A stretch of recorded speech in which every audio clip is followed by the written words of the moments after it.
Du coup, je dois défendre le nom de faut-il dépister la maladie coronaire asymptomatique chez le patient diabétique. Alors, c'est pas très difficile, je trouve, de le défendre parce que les arguments sont assez forts pour montrer qu'en fait, je pense vraiment, il faut pas. Alors, ça, c'est pour vous rappeler ce qu'un test de dépistage doit être selon l'OMS. Il doit dépister une maladie qui est fréquente et grave, donc ça, il n'y a pas trop de problème pour la maladie coronaire. Elle doit être décelable pendant une phase de latence clinique ou en début de phase clinique. C'est aussi le cas pour les sténoses coronariennes non symptomatiques.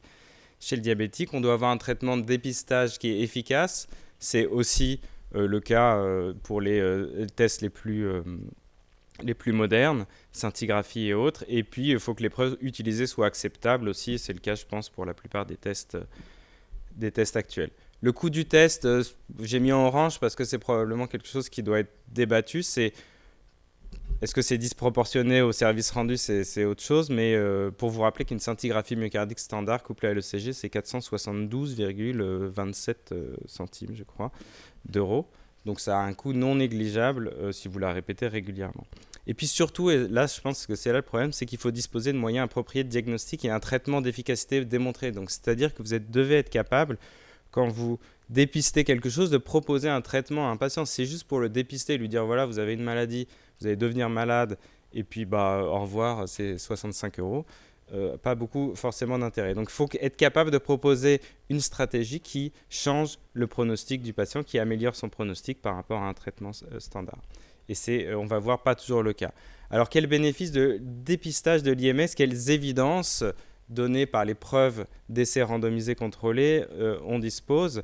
Il y a 4 études qui ont testé dans des essais randomisés contrôlés le dépistage, une stratégie dépistage versus non dépistage chez des patients diabétiques de type 2. Donc la plus ancienne est l'étude DIAD, qui est critiquable sur plein d'aspects, mais les résultats sont ceux-là, publiés dans le JAMA en 2009.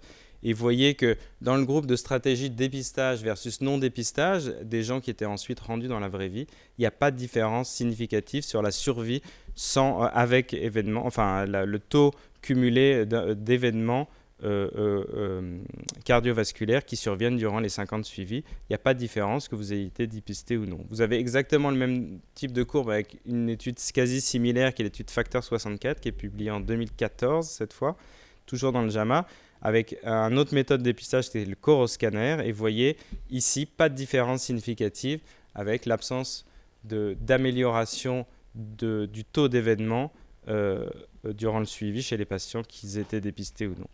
Et là, une étude française, cette fois conduite par Michel Ovise à Lyon à l'époque, l'étude Dynamite en français, et qui malheureusement n'a pu pas être finie par manque de recrutement. Alors, on pourra discuter des raisons de ce manque de recrutement, mais ça, c'est les résultats non interprétables puisque pas assez de monde. Mais vous voyez qu'en termes de survie, pas du tout de différence non plus entre les deux groupes. Et puis une étude italienne pour balayer un peu pour finir en Europe, l'étude d'Adidé, d'une équipe italienne qui n'a pas montré pareil de différence d'une stratégie de dépistage versus une non-dépistage chez des patients diabétiques de type 2. Donc tout ça pour vous dire que dans cette optique d'essai randomisé contrôlé, on prend un groupe de patients dépistés, l'autre non dépistés, on les suit, pas de changement des événements cardiovasculaires lorsqu'on les suit 4 à 5 ans.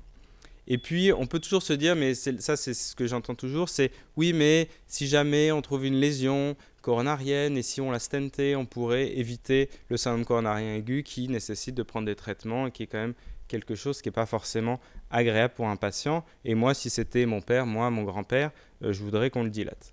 Donc, la question étant, quels sont les bénéfices de la revascularisation de patients dépistés? On parle de patients asymptomatiques, je ne parle pas évidemment de patients en syndrome coronarien aigu.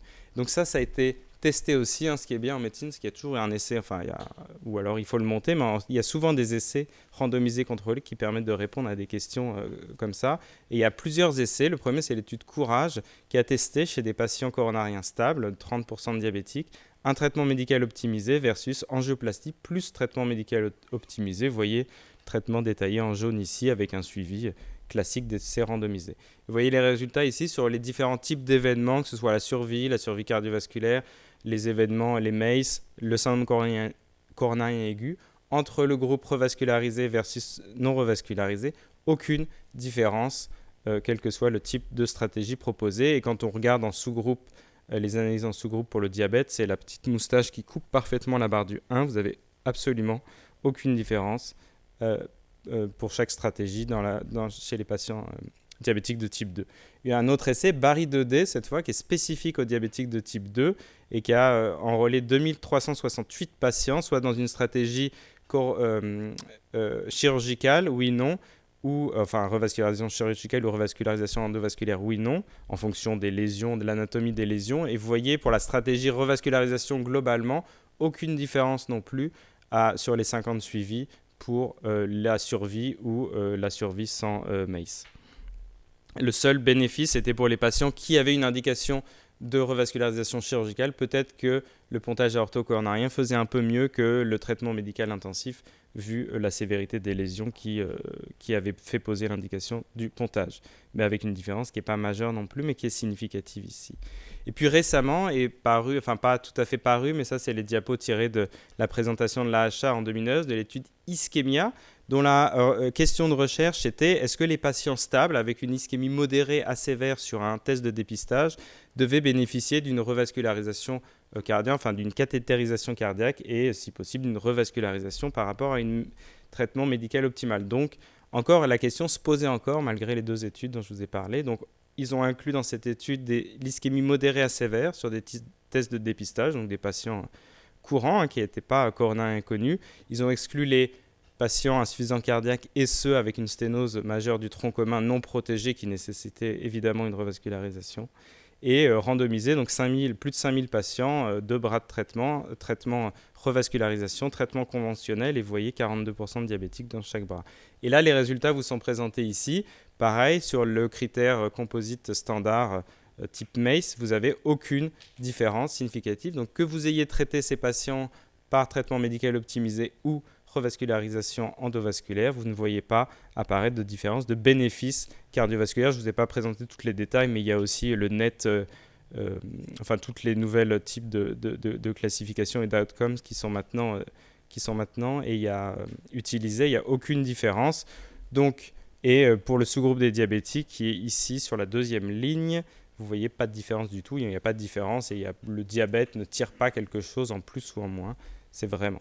Donc en conclusion, je voudrais, est-ce qu'il faut dépister les complications de diabète ? Ma réponse, elle est oui, parce qu'il faut dépister les complications de diabète, parce que le diabétique, il n'est pas que coronarien, il est aussi néphropathe, il est aussi rétinopathe, il peut aller en dialyse, ça arrive malheureusement trop souvent, il peut être aveugle, et donc il faut dépister la néphropathie diabétique, puisqu'il y a un traitement efficace, qui sont les bloqueurs du système rénine-angiotensine, qui préviennent l'évolution de la néphropathie. Et la rétinopathie a aussi des traitements efficaces que sont la photocoagulation panrétinienne, éventuellement les injections intravitréennes. Par contre, pour la coronaropathie, dépister un patient asymptomatique n'a pas de bénéfice puisque vous n'êtes pas capable, en tout cas au vu des études, de proposer un traitement de revascularisation qui serait plus efficace qu'un traitement médical bien conduit. Donc, voilà, il faut examiner les patients, il faut évaluer leur risque cardiovasculaire, c'est très important, comme disait ma collègue tout à l'heure, et puis il faut les traiter de façon efficace selon leur niveau de risque, selon les recommandations les plus récentes, avec les molécules les plus efficaces. Merci de votre attention.